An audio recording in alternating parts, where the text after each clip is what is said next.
I spent $330 million of my own money. My stock went down in Tesla. I went from being the darling of the left to public enemy number one. And what did I get for it?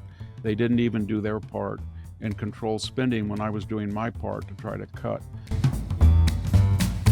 Well, and there are a lot of people who probably would have been Democrats not so long ago who are just in complete despair at the lack of what they see as a good opposition to Donald Trump. And they may be right. There are areas where a good opposition party could oppose or resist Donald Trump's agenda, but is failing to because the Democrats seem to be in such a terrible state. And that, of course, makes me think about Elon Musk, who is now talking about an America party following his fallout with Donald Trump, and in particular his objections to the big beautiful bill that seems to be going ahead now. Yeah. Do you think there's a credible chance of a third party emerging in America? We've said it a lot of times before.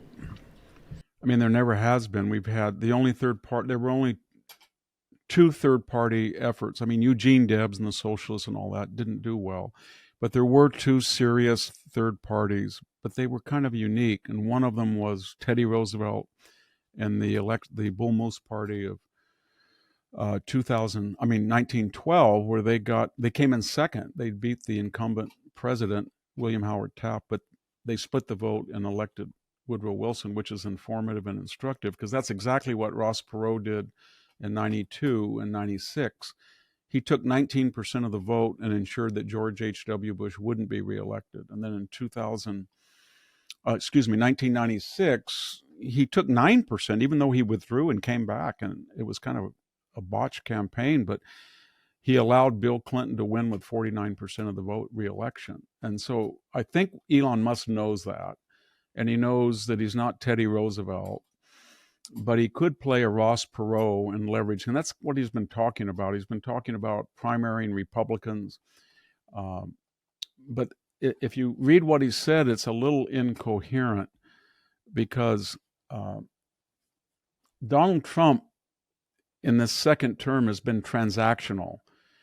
And by that I mean he's more of a realist. He's not a neo-isolationist at all. He's a Jacksonian. He will take a dramatic, risky step like bombing Iran, but then he'll just shock everybody by offering a olive branch to the extent that he won't even reply when they have that performance art sort of scripted attack on our base in Qatar.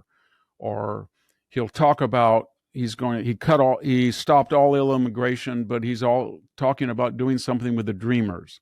So he's very hard to predict. And what Elon Musk is talking about is appealing to the MAGA base on fiscal responsibility. I mean, when he says he's going to help Thomas Massey is an ostracized ultra MAGA.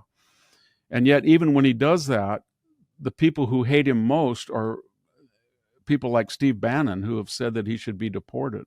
Yeah. So it's very hard to see where that constituency is. Is it disaffected MAGA people that are angry about too much spending? Yes. But those same people don't like globalists or people like Elon Musk that are billionaires. And so I think it's, to be reductionist, I think it's really out of a spite. And I'm a person who really admires Elon Musk, what he's done and contributed to American society. But I think it's just picked that he did all of that work with Doge and he brought all of those people in. And two things happened. He promised $1 trillion. And then when he butted up against the administrative bureaucratic state, he realized that he's going to be demonized for cutting $200 billion at most. And then second, he feels that even $200 billion was historic, but it was wiped away by the indiscriminate spending in the big beautiful bill, and he was not appreciated. So then he left, and then he feels, and he said this many times, I really took a hit. I spent $330 million of my own money. My stock went down in Tesla. I went from being the darling of the left to public enemy number one. And what did I get for it? They didn't even do their part and control spending when I was doing my part to try to cut. So I think he's very angry, but as many geniuses are, he's not a sober, judicious, stable personality. So when you lash out at Donald Trump, and there's been a lot of people who have. The Cheneys are one. Steve Bannon was one. No one wins in that. He's won. He's got so much. I don't want to say he's shameless, but he doesn't care. He'll get down in the ring with anybody because he's been in a ring before, Trump. And anybody who wants to go mano a mano with Donald Trump and personal insults or they don't win. And we saw the first round where he apologized and tried to call Trump, and Trump's not taking his calls.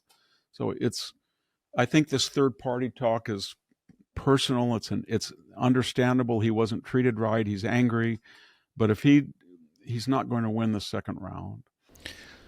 But Musk does make some fair points, does he not? He does make very good points about Absolutely. Fiscal restraint and, what's the point in a debt ceiling if we keep raising it? It's not insane talk, and it's where the Tea Party came from, really. That kind of thinking. It is, and Trump got himself into a bind because he did three things on the campaign. He promised massive the continuation of the tax cuts. He promised no tax on tips, no tax on Social Security, no tax on first responders. And then he said he was going to cut $1 trillion to reduce the to almost $1.92 trillion deficit. But he found out very quickly that the MAGA agenda is different than doctrinaire Bush republicanism, capital gains tax, privatize. So you can't do that with a MAGA base. So when you start talking about cutting Medicaid or reforming social, you get into the lower working classes that are your base of support, and they don't like that. So they didn't make the cuts that he wanted, yet he cut revenue, and then so the fallback position may or may not be true. Suddenly it was, we're not going to get 2% GDP growth. We're going to get 4 or maybe 5 because of all these incentives we have in this bill. If we get 1 million self-deported illegal aliens, that's going to save billions of dollars on social support. We've got $10 trillion in foreign investment. These tax cuts and deregulation and energy development. We've got the energy the energy secretary saying that we have $100 trillion worth of energy that's been on tap.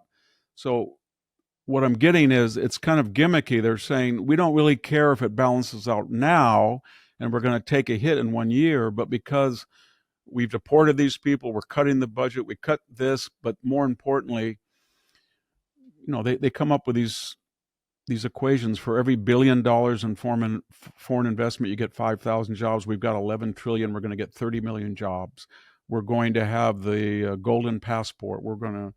There's 20 million people in Europe that might leave, and we're going to charge them $5 million each to get fast track citizen. They're coming up with all these things on the revenue side.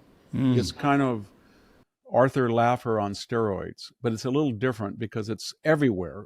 We're going to do this with energy. We're going to do this with immigration. We're going to do this with deregulation. We're going to do this with tax cuts, and it's going to so grow the economy up to 4 or 6. And they keep quoting Reagan, and Reagan in 84 was still behind in January of 84, Walter Mondale in the polls because we were in that terrible recession. And then I think from March until September, the economy grew at an annual rate of 7%, and just demolished Mondale. And they said, this is going to happen again, and we're going to get so much revenue, but this time we're going to start cutting. And that's what bothers, I guess, Musk. He's saying these are all hypotheticals, and it's never really worked unless you control spending. Well, one area of revenue that the Trump administration and Trump himself are very keen to talk about is the external revenue service of tariffs. Yes. And the numbers that are coming in are quite striking. And that would appear to fly in the face of what every economist warned us about, which is that tariffs are inevitably a disaster. Do you think that's more magic thinking from Team Trump to say that these numbers are just good in and of themselves? Yeah, that's a very good question, because if you read the Wall Street Journal in the month of March and April and all the way until May, they were saying because of the trade wars and all of these tariff questions that we were headed for a recession. The stock market would be down all year, that personal income would be down, inflation is going to rise, we're going to have lower GDP, higher, and all that didn't happen. And the latest statistics show that personal income's up, personal savings is up, inflation is static, job growth is good, GDP may be a little flat, but it could be good. Stock market's at a record high. And then when you get to the revenues, we were told by our blue chip economists that there was no way you would get more than $100 billion a year and maybe $1 trillion in 10 years in revenue. And Trump was talking in fantastic terms of $200 billion a month. And actually, if you look at the last 3 months, as you say, it's gone from 40 to I think 70 or 80, and then now it's approaching up to $100 billion or more in revenue. And so the only question is, and I guess the economists where I work at Hoover, I'm not an economist, but I listen to them. There's some magic number, and they don't know where it is, that the Europeans and the Japanese and the South Koreans and China that were running up these big surpluses were making comfortable profit margins. And even though there's tariffs on them, we don't know what they're comfortable with. And by paying the tariff to the United States and getting a reduced profit margin as a price of staying in this lucrative market. And the evidence now shows that they're willing to hold prices steady and not spike inflation, because they were doing pretty well, and they figure that if they can do a 10 or 15% tariff, they can live with it and still make a profit. Yeah. And so the question is, I guess, for Trump, if he starts getting this tariff in, he's got a problem. Will there be people in the administration that tempt him to even raise them higher, and that would be disastrous. But what do you do with countries when you, like Britain and Australia, that were actually running deficits with the United States, and are willing to go down to 0.0, or what are going to symmetric tariffs? That's, I think, the problem. That he said that we're being ripped off. We need symmetrical or no tariffs. Peter Navarro said that. And then we have certain countries that are saying, fine, Israel said it, we will have no tariffs, or whatever you want as a tariff, we'll do. And yet when they say that, that doesn't fit in with a paradigm that they're going to get a lot of revenue from tariffs. So if people call the Trump administration's bluff and saying, yes, we had asymmetrical tariffs, yes, this, but we can live with no tariffs, because actually some of us were running a deficit with you. Not a lot, and I think that's going to be a problem too. That's where he gets into trouble with the MAGA base and people, when they hear that he wants to put a tariff on Australia just because of beef, even though Australia is running a deficit. I think Britain is running a deficit with us too. And they're supposedly our closest allies. So it's a very thorny question, but the more tariff money that comes in unexpectedly in March, April, May, the more the temptation is to see that as a cash cow and either continue it against countries that want to lower their tariffs, or raise the tariffs to get even more. And that's going to be a problem, I think.